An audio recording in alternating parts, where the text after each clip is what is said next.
a jungler or someone else. This could definitely be really, really explosive. And I'm actually expecting bot lane is the place. Of all players in this game, Vulcan is the one with 100% first blood rate. So if there's going to be a kill, it's either in bottom lane with Sven 2 out of 3 times, or over to mid for Perks. But to me, the man of the match right now is going to be Vulcan. Yeah, honestly, Sven has been crushing it as far as the first week of the lock-in went. He has been farming up a storm, highest CS per minute of any player on any of the... Leave the wave here, but it's tough. Like, can you really go for the play? If Vulcan gets hooked, he's just kind of going to die. As it turns out, Talia's right behind them, or sorry, I should say Lily's right behind them. Talia's on the wrong side of the map. So flash play means Sven. Can they land the hook? He's rooted. He's going to burn the cleanse. He's going to try to run away, but the slow is going to be too much. And the streak of first blood is over. Dignitas picks up their second first blood of the season so far. Fake God sidesteps, get away from the seismic shove, or he would have been dead too. Blabber tries the top lane, but can only burn some health. Level 2 boots, freak! Dardoch runs. Controlled lane state by Dig. They went for the interrupt on the recalls. They had the deep ward in that lane brush that saw Cloud9's cancel on the reset, and they knew with the jungler position they were going to have it. Oh, and Fudge, he does have a flash, but he's got about 3 points of health. He cannot get away. Fake God claims the kill. Even gets the bonus gold from Parlay. Dignitas up to a 2-0 start against Cloud9. One of the biggest failures, Freak, is when top laners... Here comes the charge, here comes the wave, and there's the GP ult. But I do not believe it will save the turret. It's going to be a bit close, just because when the minions are all gone. But yeah, they're pushed off. Shelly's going to take a little bit longer, but here's the thing. It's at 300 health. The cannon's a bit low, but they can wait it around. But look at this. Neo got entirely first turret gold by the fact that he stayed down there. And so you spend all this time getting the Herald up, and it doesn't even get you anything more than the 80 carry got by solo pushing. And Freak, as you know, optimal Herald use would be to knock that other first turret plate off by hand, then cast the Rift Herald so that you just instantly use the true damage to finish off those last two. Because they use the Rift Herald as they're still pushing up the wave, and there were still 3 turret plates to work through, the last one, the strongest turret plate still standing there, that actually does mean the difference, by the way, in the timing of rushing for first turret bonus. Yeah, first turret bonus got reduced up previously. Was looking at their last game in lock-in tournament last week, the Zoe game. He had only 20% kill participation in the entire game. Vulcan, though, goes for it. Big play, standing on the lantern. Neo can't get away. They're going to find Afro here as well, and Cloud9 have come back into the mix. Blabber gets the second kill for himself. C9 bring the gold back to equal the kill score the same. Nice topside play there. Going to jump right through. Let's see if Fake God can actually answer any damage on the bottom turret. Looks like not. He's going to go for the super big for team fights. If you don't have an AP solo laner, then I do think Leandries does so much damage that those are the cases where you still want to build it. But this one, you're going to get so much value out of the healing. Plus, he's got the stopwatch for playmaking. Cloud9 are at the turret, or at the dragon first, but Sven still topside. Yeah, 3-1 down on that side of the map. It's going to be Fake God hiding in the brush, waiting around. As Scuttle was taken, the whole squad comes down, and Sven's going to have to be late if this buff is going to matter. Again, Swirl Seal on an enemy, will put himself in combat. It'll get Moose Manure healing coming in. They're going to find the hook onto Alistair, put him at half HP, force Vulcan's ult away. Same as happened though for Fake God, and a Shock Blast puts the team low, but they've been sequestered off. That was a very well-aimed cannon barrage, guaranteeing no one could block through that easily. Enemies Dignitas have claimed Dragon number 2, and at this point, I mean, 26:45 is not that late of an Ocean Soul, so this is now a ticking clock that does matter. It definitely is, and this is going to be... Gold's still pretty close, though. I'm curious who you would take, a 600 gold lead or a 2 dragon lead. Compositions maybe even notwithstanding.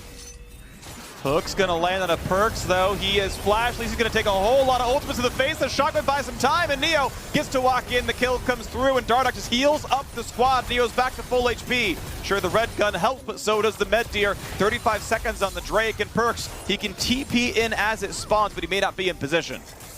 For him to get there, they don't have deep wards for the teleport, so it'd have to be a very shallow one. And I like the moves. Dignitas gets 1 kill. They know they have map control immediately. So Ligo and Dardoch run through bottom jungle. They run to bottom lane. Cloud9 goes for a counterplay. They say, you know what? You know you're going to Dragon. We're going to go for top side. They will instantly shut down Fake God. Perks TPs is that side as well, but this should make it a formality for Dignitas to claim this Dragon. It has spawned. No one is anywhere near. This should be Dragon number 3, and Ocean Soul is going to be threatened by the 27-minute mark. good for Xenon to get a kill, but all they've done is keep the gold close. Yeah, and you could save that teleport as soon as the Taliyah wall fully connects and walls off Fake God, because they know that he has no flash. He just flashed in the top lane play earlier, so there's no way he's getting out of that. But teleport used by Cloud9, they get a kill in exchanging. Dignitas definitely feeling good.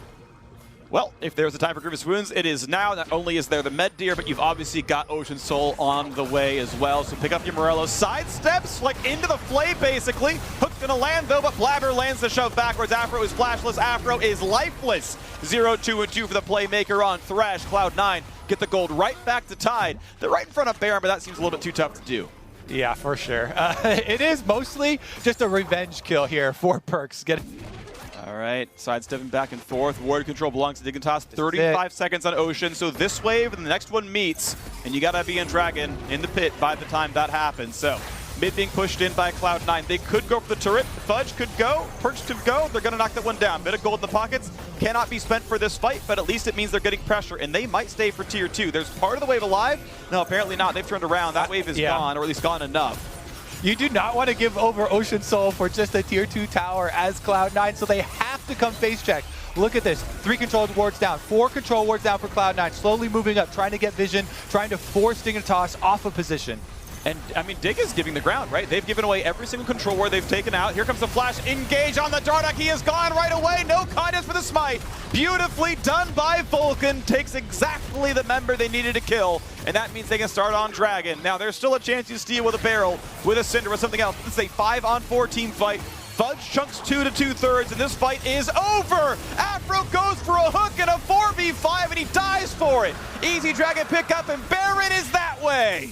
What a power move from Cloud9! Dignitas have 26 minutes of great setup for this fight. They have the river. Cloud9 don't care. You see that 2 seconds. They move from mid-wave, control ward down in every single brush, charging forward, then Vulcan on the front lines does not hesitate to initiate, and they just make it look so easy despite Dignitas having the biggest upper hand for the beginning. Cloud9, just like that, Freak, take away everything. Dragon taken, Baron on top of it. Getting out of this play, like the expected value in that's got to be so negative that even trying feels like a mistake. Certainly good by Vulcan, like got pulled in by the hooks, is okay, ult flash Q kills, but Dardoch should know Alistar ult just breaks the hook, so why are you dealing damage to the tank who's and putting yourself in the threat range? So I think definitely some big missteps here by Dignitas. I think they'll still be given enough chance to try again. Their gold deficit right now, only 3,000. It'll grow some. I mean, mid and bot tier 2 are probably going to die here, but they can fight back from a 4K deficit and try to find themselves one dragon.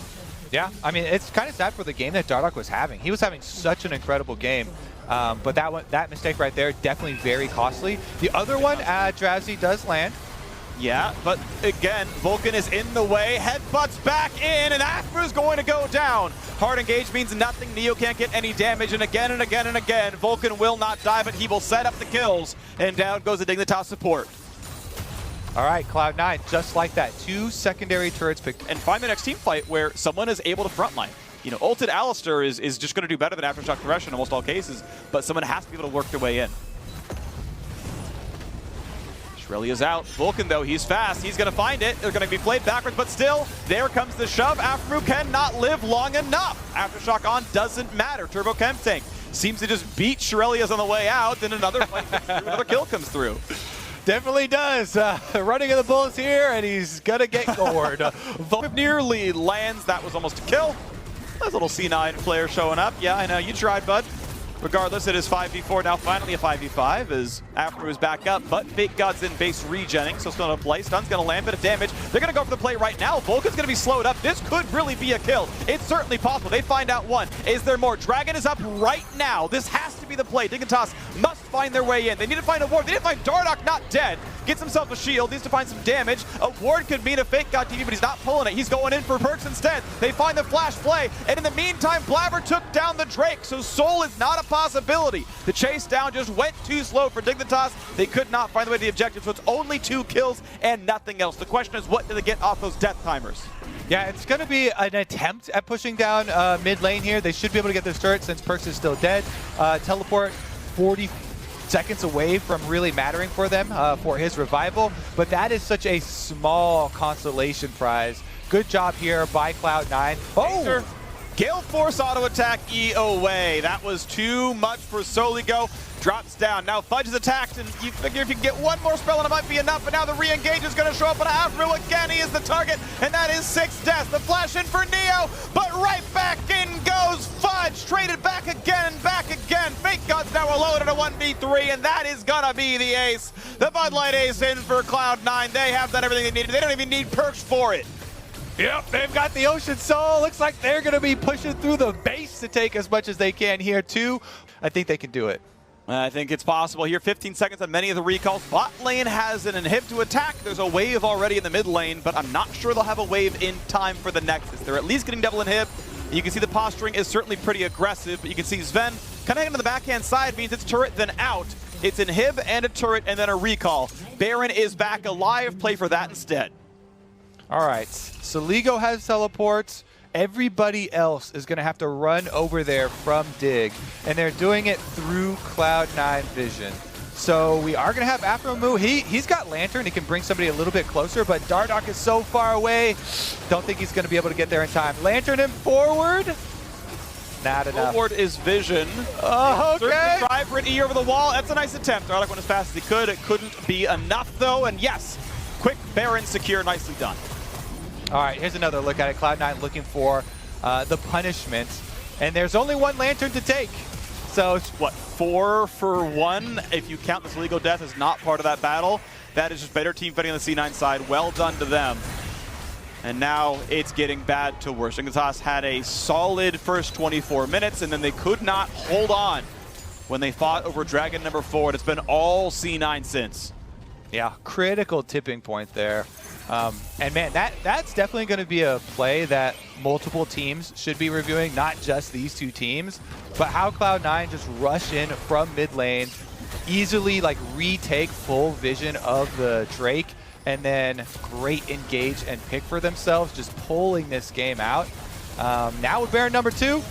Flash engage, they found the AD carry. Sven around the back, he's dominating. They're going to find Fake God as well. No way out. 2 for 0 so far. Sven is running for a third. Can't quite find it. He's hooked. He's asleep. This could be a kill, and it is. A shutdown. Soligo is rich, but he can't even spend it in time. So they shove backwards. Blabber in front. Going to be attacked yet again. Takes a lot of damage. Just barely staying alive. The hook's going to find another target. In comes Afro. In comes the fight for perks. He's going to kill Soligo. He survives the whole engage. Turrets are falling left, right, and center. Bot lane under attack. One turret's going to drop. Yes, it is. 4 alive for Cloud9 and only 2 for Dignitas. That should be an easy pickup, and it means that Cloud9 are going to be looking good at 3-1. They secure the 2nd seed in the group, and Dignitas at 1-3. We'll see if they're going to be in a tiebreaker or not. They're going to be big fans of Immortals. They can stop down FlyQuest. There's no chance for them, but GG, Cloud9.